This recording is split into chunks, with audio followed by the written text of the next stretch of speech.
Snow White, a Twin Sisters ebook, written by Rebecca Bonder. Once upon a time, a precious baby princess was born. "Look, my dear," said the king, "our darling daughter's skin is as soft and white as snow." "Then we shall call her Snow White," the queen replied. Sadly, the gentle queen died while Snow White was just a tiny baby. By and by, the busy king traveled to a faraway land.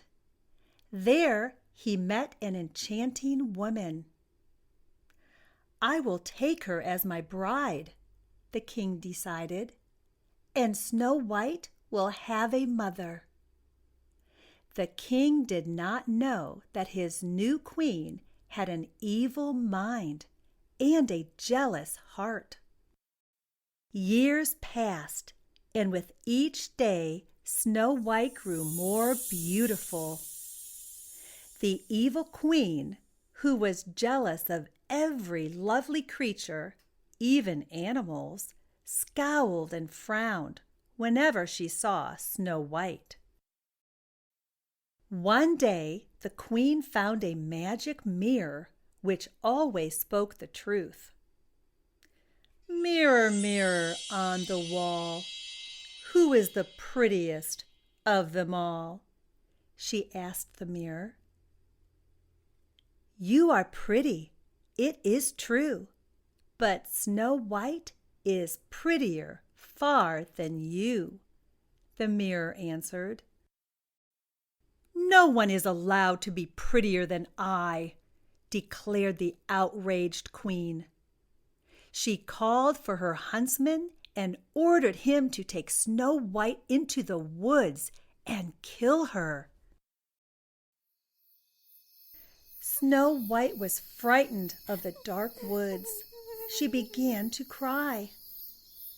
"I have done nothing wrong," she said. "Why have we come here?" The huntsman felt sorry for the gentle girl. "Run far away," he advised, "and hide forever from the wicked queen."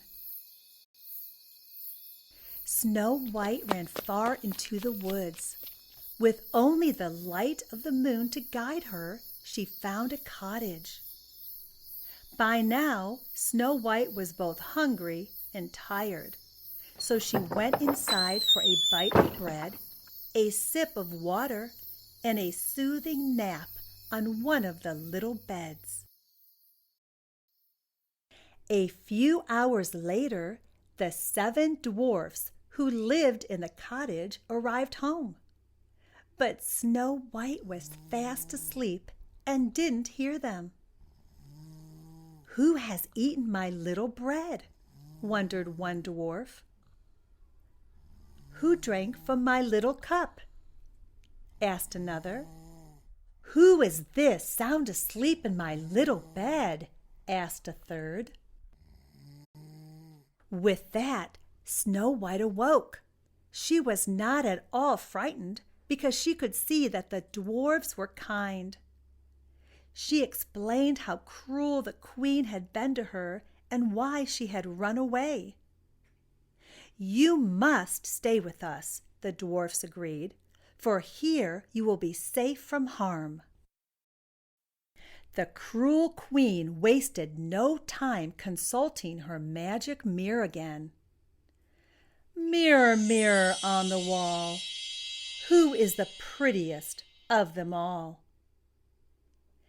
This time the mirror replied, "You are pretty, it is true, but Snow White is prettier far than you. You will find she is living still with the dwarfs on yonder hill." The queen was furious. "I shall have to get rid of the child myself," she thought. The next day, the queen painted her face to look like an old woman's. She dressed in peddler clothes and went to the dwarf's cottage with a basket of lace and ribbons.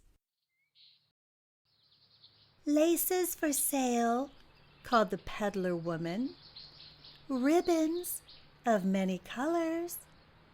Snow White opened the cottage door. She looked in the basket and chose a fancy ribbon. "I can lace you up properly," the peddler woman offered. Poor Snow White! She did not recognize the old woman, so she invited her inside. The peddler woman laced the ribbon with such a strong hand that Snow White lost her breath and fell to the ground. "That should be the end of her," said the Queen. "Now it is certain that I am the prettiest." That evening, when the dwarfs returned home, they found Snow White lying on the ground. Immediately they picked her up and cut away the tight laces. The dwarfs clapped and cheered as their darling Snow White began to breathe. "That was the wicked Queen," a dwarf informed Snow White. "You must promise not to allow anyone inside this cottage ever again." "I promise," said Snow White. Again the Queen wasted no time consulting the magic mirror, and again the mirror replied, "You are pretty, it is true, but Snow White is prettier far than you. You see, Snow White is living still with the dwarfs on yonder hill." This time the Queen shook with rage. She stayed up all night mixing poison. Then she dipped a shiny apple into the cauldron. Dressed in gypsy clothes, the Queen hurried back to the dwarf's cottage.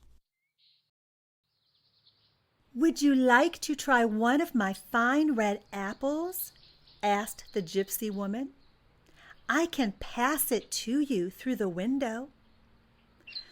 "I really shouldn't," said Snow White, "but it looks so delicious."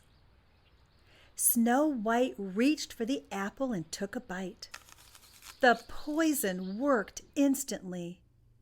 Delicate Snow White fell down, lifeless.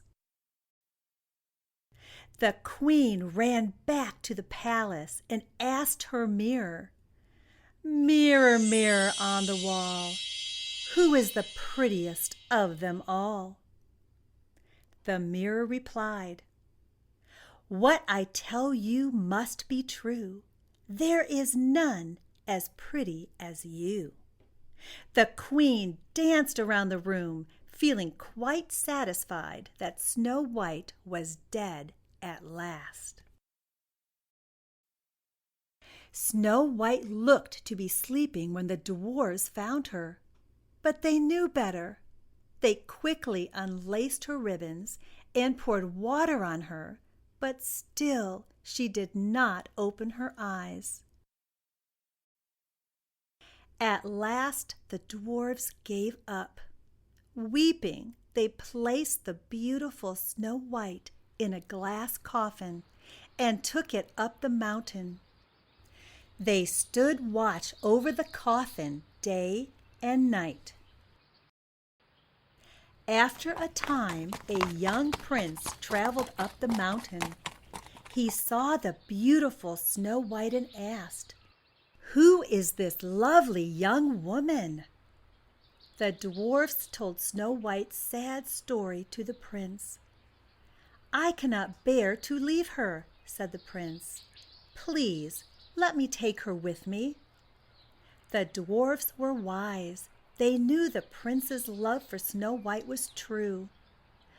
"Our gentle lady will be better off with you," said the eldest dwarf. "You may take her." The dwarfs unlocked the coffin. The prince picked up Snow White and gently kissed her. At that moment, Snow White opened her eyes. "Will you please be my wife?" asked the astonished prince. The joyful king gave Snow White and her prince a royal wedding. The 7 dwarfs danced happily at the celebration. When the king learned of the wicked queen's evil deeds against his precious Snow White, he smashed the magic mirror. He then ordered that the queen be banished from the kingdom forever, never to be seen or heard from again.